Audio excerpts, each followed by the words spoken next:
76 years old. I turned 76 in September. Most of my life as a friar was tied up with certainly education for the first half of my ministries, and then 2001, I went to North Carolina to have wonderful years in Raleigh and in Durham. After my second year in Durham, Kevin Mullen asked me to go down and assist in the campus ministry at Athens to work with first John Coughlin and then Frank Critch. It was in Athens, and I really came to the decision about my age and what was going on in my life, and my deeper desires were inviting me towards retirement. And there were two things. One was I simply found day-to-day public ministry in the church dull and boring. I just didn't want to do a lot of that anymore. And I wanted to have a rhythm of life that was more contemplative, that was gentler, that opened up more prayer for me. But secondly, I was beginning to have problems with my eyes. And of course, as those of you who know me, one of the great passions of my life has been reading, and my ability to read became severely diminished. And people were trying to diagnose the problem, and it was difficult. I found I couldn't drive at night, and I requested through Father Dilger and then on to the provincial whether I might move to the retirement community in St. Petersburg. My transition here was a 30-day silent retreat at Gloucester, Massachusetts, with the Jesuits. But of course, moving from retreat to reality is quite something else. There are a couple of challenges here. One was I was in my early 70s, and I've always been a person who not only enjoyed the life of the friars, but friendships outside the community were enormously important to me. And my life has been enriched by the quality of these friendships.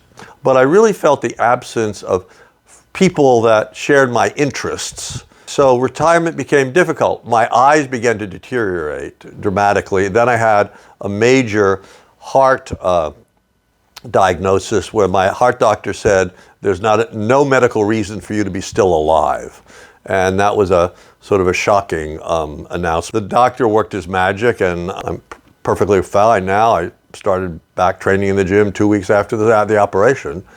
The eyes took a little bit more of a problem, and a local optometrist found out the problem after 2.5 years of misdiagnosis.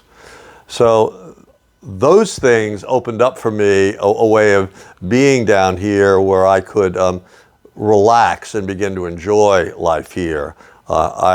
Ministerially, I didn't want to retire. From preaching and celebrating, I do my blog every day. That I've done 2,400 of them over the last 5 years, and some of my relatives moved down here. Some of my closest friends moved down here, and so that my life is marvelous. I had an experience recently that was terribly important. Every year I make a silent directed retreat, and I go to the Jesuit retreat house in Atlanta. And while I was there, we decided to focus on why my inner life was so rich and my external life was so rich. Why was my life here so miserable? And why did I feel in exile here?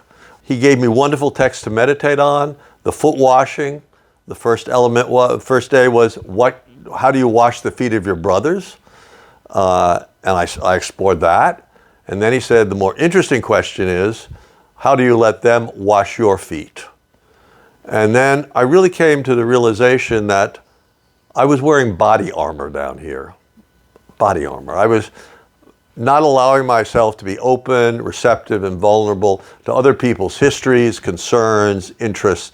I only wanted people to be interested in my interests and concerns. On the last day of the retreat, he said to me, so when you're going home today, how are you going to live at home? And I said, I think, as even at 76, I'm going to stop being a jerk, both not externally, but internally. I'm going to stop judging people. I'm going to embrace the fact that this is my home and will be my home for the rest of my life, I hope, and that there's no alternative utopian Franciscan community for me to go to. My last 2 months here, month and a half here, has been completely different. And in fact, Someone said to me, what in the world happened on that retreat? Because people are saying he's different. And if being able to change under the influence of grace and hard self-examination can affect a change in your life, I have been the beneficiary of both of those movements.